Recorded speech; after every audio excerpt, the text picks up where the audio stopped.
Naka-red alert na ang kapulisan sa General Santos City alang sa pagsiguro nga hapsay ug malinaw ng pagpahigayon sa mga aktibidad sa Kapaskuhan sa syudad.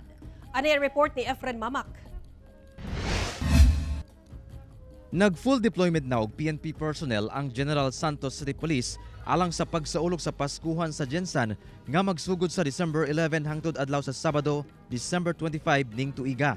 Muabot sa 500 ka mga pulis ang gipang deploy.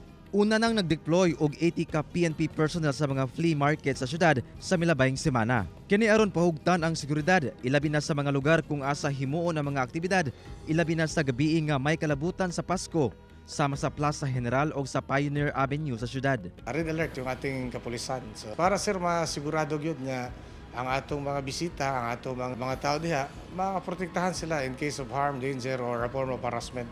Ginabantayan sab sa kapulisan ang kabatan-unan nga posibleng magmugna og kasamok. Alam mo naman sir, yung mga kabataan, magkita-kita na, nag-away sa basketball, magkita diha, mag-riot diha. Kung wala'y pulis, wala gina sila kadlukan sa area. So, muna pulis na to diha, visibility. Human ang December 25, nakatakda na sa mag-deploy ang GSCPO ug mga PNP personnel sa ubang places of convergence, sama sa mga mall, bus terminal, airport ug seaport, alang sab sa hugot nga seguridad.